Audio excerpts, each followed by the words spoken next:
नमस्कार, मी ॲडव्होकेट अमोलराजे बांदल पाटील. आपण पाहता सह्याद्री दर्पण. चला, एक वेगळ्या ठिकाणी आज आहे. ऊन भरपूर आहे, पाऊस काय आपल्याकडे नाही आहे, परंतु वातावरण राजकीय देखील तापलेलं आहे. कोकणची निवडणूक, विधान परिषद निवडणूक बिनविरोध पार पडलेली आहे आणि खासदार सुनील तटकरे, राष्ट्रवादी प्रदेशचे अध्यक्ष, यांचे चिरंजीव अनिकेत भाई तटकरे हे आता आमदार झालेले आहेत. आता ह्याच्यावरून राजकारण प्रचंड तापलेलं आहे आणि विशेषतः रायगडचं राजकारण हे ढवळून निघालेलं आहे. जे 3 आमदार आहेत, आमदार महेंद्रशेठ थोरवे, आमदार महेंद्र दळवी आणि आमदार म्हणजे मंत्री भरतशेठ गोगावले, ह्या तिघांची एक युनिटी होती. हे त्रिमूर्ती प्रसिद्ध होते. अगदी गुवाहाटीला तो मागचा प्रवास जर बघता तर ह्या तिघांनी तो उठाव केला होता, असं या तिघांनी वारंवार सांगितलंय. आज मात्र या तिघांमध्ये फूट पडताना दिसते. त्याचं कारण असं आहे की महेंद्रशेठ थोरवे यांनी जी भूमिका घेतली, यांनी तटकरेंच्या गाडीत जे बसले आणि रत्नागिरीपर्यंत प्रवास केला. बाकी 2 आमदार गेलेले नाही आहेत. विशेषतः महेंद्र थोरवे हे रत्नागिरीपर्यंत पोहोचले आणि तटकरेच्या बाबतीत त्यांनी तलवार मॅन जी केली. मात्र हे 2 आमदार आहेत, अलिबागचे आमदार महेंद्र दळवी आणि भरतशेठ गोगावले यांनी मात्र तलवार मॅन केलेली तशी काही कार्यकर्त्यांपर्यंत तसा काही मेसेज नाही आहे. त्यांनी देखील तलवार मॅन नंतर केली. त्यांनी अर्ज मागे घेतला आपल्या मुलीचा अलिबागच्या आमदारांनी, परंतु भरतशेठने देखील आपली माघार घेतली. परंतु थेट तटकरेंच्या गाडीत बसण्यापर्यंत ह्यांनी काय प्रवास केलेला नाही आहे किंवा तटकऱ्यांची अगदी हस्तांतरण करत किंवा मांडीला मांडी लावून बसण्याचा जो काय प्रयोग होता तो महेंद्र दळवी आणि भरतशेठ गोगावले यांनी न करता, कर्जतचे आमदार आहेत त्यांनी जो केल्याने महाडमधला शिवसैनिक आणि विशेषतः अलिबागमधला शिवसैनिक, विशेषतः दक्षिण रायगडमधला जो शिवसैनिक आहे तो मात्र त्या 2 आमदारांवर आजही खुश आहे. अगदी उलटी परिस्थिती जी आहे ती कर्जत मतदारसंघामध्ये बघायला मिळते. इथला तो शिवसैनिक आहे तो आमदारांच्या भूमिकेवर प्रचंड अस्वस्थ आहे, नाराज आहे. त्याला महेंद्र थोरवे यांची भूमिका पटलेली दिसत नाहीये. विशेषतः त्याचा उद्रेक देखील झालेला आहे. शिवसैनिक खाजगीत बोलतोय, जाहीर बोलतोय. इथले तालुका प्रमुख संदेश पाटील यांनी तर आमदारांच्यावर थेट भूमिका नाराजी व्यक्त केलेली आहे. घरचा आहेर दिलेला आहे.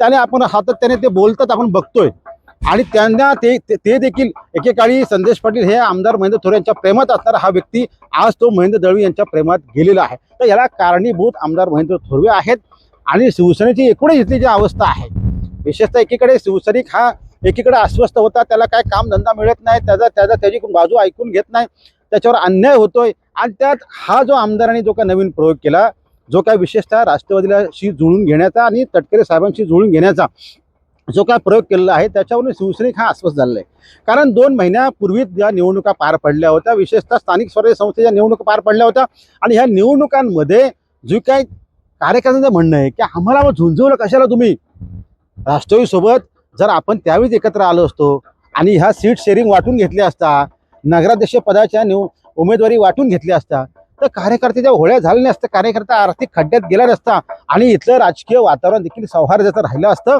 राजकीय वेगळी संस्कृती कर्जत मतदारसंघामध्ये विशेषतः रायगडमध्ये नव्याने निर्माण झाली असती आणि कार्यकर्ता जो काय दुश्मन होऊन बसलेला आहे, कार्यकर्ता राजकीय दुश्मन बोलतो मी, ती परिस्थिती राहिली नसती आणि कार्यकर्त्याला देखील संधी मिळली असते आणि कार्यकर्ता देखील आज त्या पदावर गेला असता आणि कार्यकर्त्याला जी काही आर्थिक होळी झालेली आहे, नैराश्य प्राप्त झालेलं आहे शिवसेनेच्या कार्यकर्त्यांना. कारण पराभव झालेला आहे.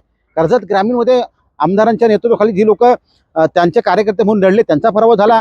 कर्जत शहरामध्ये देखील त्यांचा पराभव झालेला आहे. म्हणून इथली जी काही आणि ह्या सगळ्या गोष्टींनंतर आमदारांनी जो युटर्न घेतला आणि अगदी तटकऱ्यांना सरेंडर आपण झालो असा एक मेसेज सगळ्या ह्या मतदारसंघामध्ये गेलेला आहे आणि शिवसैनिकामध्ये गेलेला आहे.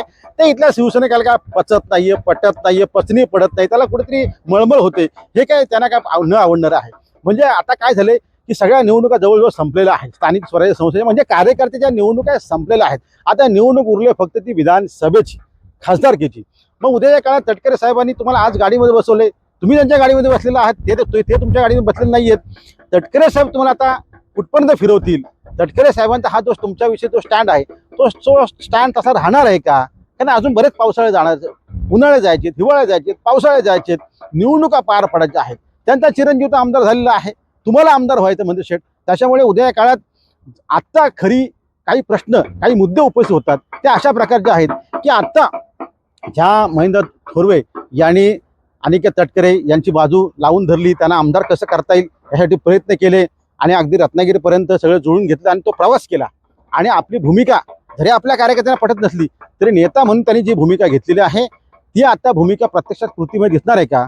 याचा अर्थ असा आहे की उद्याच्या काळात आता ते आमदार तर झालेच अनिकेत तटकरे, मग त्यांचा शिवसेनेच्या वतीने किंवा महायुतीच्या वतीने कर्जतमध्ये आमदारांच्या नेतृत्वाखाली अनिकेत तटकरे यांचा जाहीर नागरी सत्काराचा कार्यक्रम होणार आहे का, आणि आमदार तो कार्यक्रम आयोजित करणार आहेत का, हा सवाल आहे, हा प्रश्न आहे, हा मुद्दा आहे.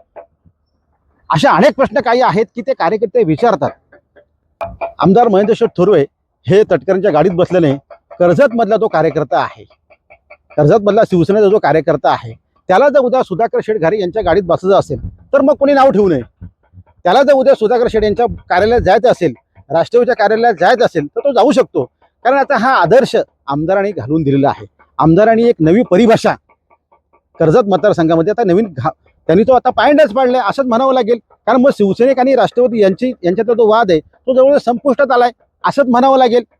मग जर उद्या सुधाकर शेठ घारे हे जर शिवसेनेच्या एखाद्या पदाधिकाऱ्याच्या नेत्याच्या कार्यकर्त्याच्या घरी आले, जेवण केलं किंवा एकमेकाचा त्यांचा आता मैत्री वाढत गेली तर मग एकमेकावर कोणी खार खाऊ नये.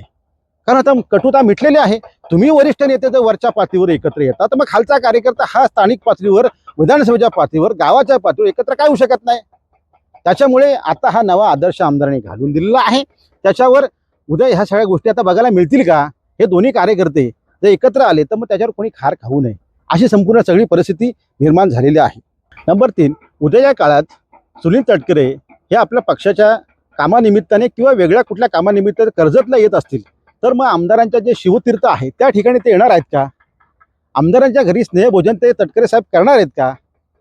आणि तसं तर तटकरे साहेबांनी स्नेहभोजन आमदारांच्या घरी केलं, त्यांच्या रिसॉर्टला केलं, घरी केलं, कार्यालयात केलं किंवा कुठेही केलं कर्जतमध्ये, तर मात्र मग कार्यकर्ता खऱ्या अर्थाने समाधानी होईल की आमदार महेंद्र शेठ थोरवे यांना विधानसभेला खऱ्या अर्थाने तटकरे साहेब मदत नक्की करतील असा तो एक मेसेज जाईल. पण मग तटकरे साहेबांना इथं यावं लागेल, आमदारांच्या कार्यालयामध्ये घरी स्नेहभोजन करावं लागेल. तर हे स्नेहभोजन होणार आहे का, हा देखील एक प्रश्न आहे. तटकरे साहेब आणि सुधाकर घारे अशी देखील एक मोठी चर्चा आहे. तटकरे साहेब आणि सुधाकर घारे यांचं दोघांचं ठरलेलं आहे.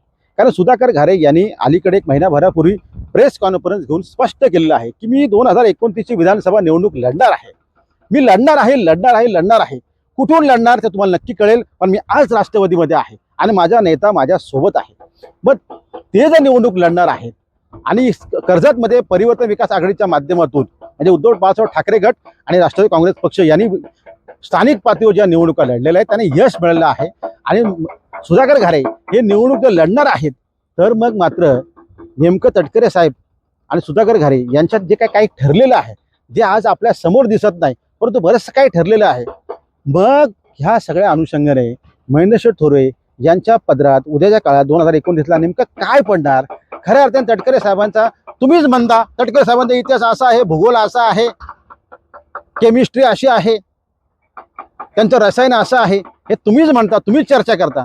मग तटकरे साहेबांची गॅरंटी घेणार कोण. म्हणजे शेठ तुम्हाला आमदार व्हायचंय, त्यांच्या निवडणुका पार पडल्यात, उद्या काळात खासदारकी पहिली येईल, मग नेमकं तुम्हाला 2019ला मदत होणार आहे का. आणि ज्या शिवसैनिकाच्या भरोशावर तुम्ही इथला संघर्ष केला, इथल्या निवडणुका लढलात, आज तुम्ही त्याचं मत कुठल्याही प्रकारे विचारत न घेता अगदी राष्ट्रवादी काँग्रेसच्या पक्षाच्या प्रेमात गेलेला आहात. आणि जो शिवसैनिक ज्यांनी तुमच्यासाठी खस्ता खाल्लेला आहे, ज्यांनी रात्रीचा दिवस केलेला आहे, दुश्मन्या घेतलेल्या आहेत, वेगवेगळे आरोप त्यांनी सहन केलेले आहेत, त्याचा कुठलाही तुम्ही विचार न करता, त्याला कुठल्या विश्वासात न घेता, त्याला कुठेही मायेने हा विषय तुम्ही समजून न सांगता, तुम्ही तुमच्यासाठी तुमची निवडणूक तुम्हाला लढायची 29ला, त्याच्यासाठी तुम्ही आत्तापासून ती जमिनीची मशागत करायला निघाला आहात. जे पीक तुम्हाला 29ला आमदारकीचं मिळणार आहे असं तुम्हाला वाटतं, ते इतकं शक्य आहे का. ही परिस्थिती प्रचंड भयानक झालेली आहे आणि गावोगावात सगळा कार्यकर्ता शिवसेनेचा अस्वस्थ आहे. त्याला ही भूमिका पटलेली दिसत नाहीये आणि तुम्ही त्याला कुठेही आज देखील विश्वासात घेत नाही. जो तुमच्या घरातला आहे मग तुम्ही त्याला गृहीत धरता का. मग शिवसैनिकाला गृहीत धरण्याचं काम कुठेतरी सुरू झालेलं आहे. नाही, आजचं नाहीये, हे पहिल्यापासून सुरू आहे आणि तुम्ही तर त्याचा कळस केला असं शिवसैनिक म्हणतोय. एकतर त्याला कुठला कामधंदा मिळत नाही, एकतर त्याला कुठली सत्तेची जी काही फळं चाकायची असतात ती त्याला मिळत नाही.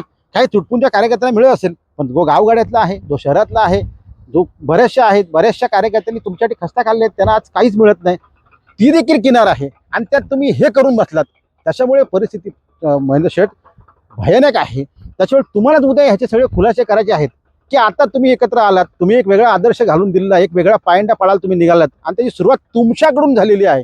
मग उद्या कार्यकर्ता हा राष्ट्रीयच्या घरी गेला, एकत्र स्नेहभोजन केलं, त्यांच्या पार्ट्यांमध्ये गेला, त्यांच्या सुखदुःखात गेला, त्यांच्या पक्ष कार्यालयात गेला, त्यांच्याशी मैत्री वाढवली तुमच्या कार्यकर्त्याने, तर मग तुम्ही नाराज होऊ नका. काय व्हायचं कारणच नाही. कारण तुम्ही जे काही सगळं अगदी केलेलं आहे त्याच्यावर कार्यकर्ता नाराज आहे. मग आता कार्यकर्त्यांना जर कार्यकर्त्याने आपली स्वभावाला मुरड घालून तर त्याने देखील तुमच्या पावलावर पाऊल टाकून जर अशी भूमिका घेतली तर मात्र तुम्ही नाराज होऊ नका, असं देखील कार्यकर्त्याचं म्हणणं आहे. ह्या सगळ्या प्रश्नांची उत्तर तुम्हाला उद्या काळात द्यायची आहेत. आज देखील दिली तरी चालतील, कारण तुम्ही देणं गरजेचं आहे. आणि मग सातत्याने राहिल्याला तोच प्रश्न होतो, मग तुम्हाला निर्णयच घ्यायचा होता. तुम्हाला पक्षाच्या वाढीसाठी, कार्यकर्त्याच्या वाढीसाठी तुम्हाला निर्णयच घ्यायचा होता. राष्ट्रवादीसोबत मला जुळून घ्यायचं आहे, राष्ट्रवादीसोबत तटकरे साहेबांसोबत जुळून घ्यायचं आहे. तर मग तुम्ही त्यापूर्वी ह्या ज्या काही स्थानिक पातळीवरच्या निवडणुका आहेत कार्यकर्त्याच्या, त्यावेळी तुम्ही जुळून घ्यायला पाहिजे होतं, जे तुम्ही घेतलं नाही. आता तुम्हाला परिस्थिती कुठेतरी भयानक दिसते की 2029 माझ्यासाठी अवघड जाईल, कारण माझ्या हातून बरंचसं काही म्हणजे पॉलिटिकल जे म्हणतो मायलेज ते बरंचसं निघून गेलेलं आहे. आज कर्जतमध्ये देखील परिवर्तन विकास आघाडीला मोठं यश मिळालेलं आहे. खोपोलीत तुटपुंज यश मिळालेलं आहे. खालापूरमध्ये तर अगदी 50% झालेलं आहे. अशी परिस्थिती असताना, तुम्हाला उमेदवार मिळत नसताना कार्यकर्ता ठाम राहिला आणि तुमची बाजू लावून धरली कार्यकर्त्यांनी, आणि तुम्ही जर अशा सगळ्या गोष्टी करत असाल तर कार्यकर्ता 100% आज मोठ्या द्विधा मनस्थितीत अडकलेला आहे की नेमकी आता आपली लाईन का असेल, आपण कुठल्या मार्गावर आपण वाटचाल करावी. ह्या सगळ्या असे अनेक प्रश्न आहेत, अनेक काही गोष्टी आहेत की कार्यकर्त्याला त्याची उत्तरं आजही मिळत नाहीत, आणि तुम्ही ती उत्तरं कुठेतरी दिली पाहिजेत. तुम्ही ठामपणे ह्या सगळ्या बैठका घेतल्या पाहिजेत. आमदार साहेब, लोकसभा निवडणुकीदरम्यान किंवा विधानसभा निवडणुकीच्या अगोदर ग्रामीण भागातल्या विशेषतः मोठ्या संख्येने कर्जत आणि खालापूरमध्ये ग्रामपंचायत निवडणुका पार पडणार आहेत. मग या ग्रामपंचायत निवडणुकामध्ये राष्ट्रवादी काँग्रेस पक्ष आणि शिवसेना शिंदे गट हे एकत्र लढणार आहेत का? लढावं लागेल. घ्या सरपंच पद वाटून, घ्या खालचे ते सगळ्या सदस्य पद वाटून, उपसरपंच वाटून घ्या. त्याला पर्याय काय? मग आता लढावं लागेल. त्या थोड्याफार त्या आता ग्रामपंचायत निवडणुका उरलेल्या आहेत त्या येतील. काय नक्की तुम्ही गोंधळ घातला म्हणण्यापेक्षा तुम्ही जे काय गोष्टी आता कृती केलेल्या आहेत त्याची उत्तरं तुम्हाला साहेब द्यायची आहेत. कार्यकर्ता खूप अस्वस्थ आहे, नेते अस्वस्थ आहेत. आम्हाला माहिती आहे कोण कोण आमच्याशी बोलतो, काय काय व्यथा मांडतात ते, आणि तुमच्याकडे आहे ती धमक, तुम्ही ते करू शकता, हे देखील मान्य करतो. परंतु मग आता कुठेतरी जो काही इतका मोठा गोंधळ निर्माण झालेला आहे त्याची तो मार्ग काढा. आता काय काढणार, कसं काढणार ते तुम्हालाच माहिती, कारण तुमच्या डोक्यात काहीतरी प्लॅन असेल, तुमची काहीतरी विभरचना असेल, त्याशिवाय तुम्ही असं वागला नसाल. पण एक मात्र साहेब खरं आहे, तुम्ही त्रिकूट म्हणजे त्रिमूर्ती तुम्ही एकत्र होता, त्यात फूट पडलेली दिसते. अनिकेत तटकरे यांचा तुम्ही कार्यक्रम नागरी सत्कार इथं घेणार आहात का? अनिकेत तटकरे त्यांच्या सुतारवाडीला तुम्ही स्नेहभोजनाला जाणार आहात का? तुमच्या शिवतीर्थावर तटकरे साहेब, आदिताई, अनिकेत तटकरे एकत्र येणार आहात का? तुम्ही आणि सुधाकर घारे उद्या काळात कर्जतमध्ये एकत्र स्नेहभोजन करणार आहात का? 2029ला सुधाकर घारे तुमच्या विरोधात असणारच आहेत, त्यांनी ते क्लिअर केलेलं आहे. मग तुम्ही नेमकं काय करणार? कुठली राष्ट्रवादी, कुठला नेता तुमच्यासोबत आज आहे इथला, ते देखील सांगा. ह्या सगळ्या बऱ्याचशा काही प्रश्नांची उत्तरं आहेत ती तुम्ही द्या. कार्यकर्त्याला संभ्रमात ठेवू नका, जनता देखील संभ्रमात आहे. फार भयानक परिस्थिती आहे. तुम्ही काय ठीक आहे, तर लावरे व्हिडिओ तो अनेकांनी लावलेला आहे, बघा कसं काय ते. पण बऱ्याचशा काही गोष्टी येतात समोर, त्या सगळ्या अशा संदिग्ध आहेत, द्विधा आहेत, आणि गोंधळासारख्या परिस्थिती शिवसेनेमध्ये निर्माण झालेली आहे. एकतर पक्षाच्या बैठका होत नाही, आढावा बैठका होत नाही, नवीन निवडी होत नाही, काहीच होत नाही. संभ्रमात आहे सगळं. अनेकांना वाटलं होतं आमदार साहेब की तुमची सेकंड टर्म ही पहिल्या टर्मपेक्षा वेगळी असेल, परंतु मी मागच्या व्हिडिओमध्ये म्हटलं होतं की का तुम्ही तुमची इमेज अशी का करून ठेवलेली आहे. मला सांगण्याचं हेच आहे की ह्या व्हिडिओतून मला तुमच्यावर वैयक्तिक राग, माझे मित्र आहात, चांगले मित्र आहात, आणि आजचे नाही आहेत, पहिल्या विधानसभेतून तुम्ही माझे मित्र आहात. परंतु तुम्ही तुमची इमेज आता कुठेतरी बदलावी, तुमच्या भूमिका काही स्पष्ट कराव्यात, आणि कार्यकर्त्याला जवळ घेऊन त्याला एक चांगल्या प्रकारे संदेश द्यावा. कारण तुम्ही आता तुम्ही तिसऱ्यांदा लढताय, 2 वेळा तुम्हाला यश आलेलं आहे. तुम्हाला धुरंधर म्हटलं तरी हरकत नाही, पण इतकं सगळं तुमच्याकडे असताना तुम्ही अशा काय भूमिका घेऊन ते तुमच्यावरच बुमरँग होतं. यातून तुम्ही शिकलं पाहिजे आणि शिकण्यासाठीच हा व्हिडिओ आहे. थांबूया, कसा वाटला सांगा मला. थांबूया.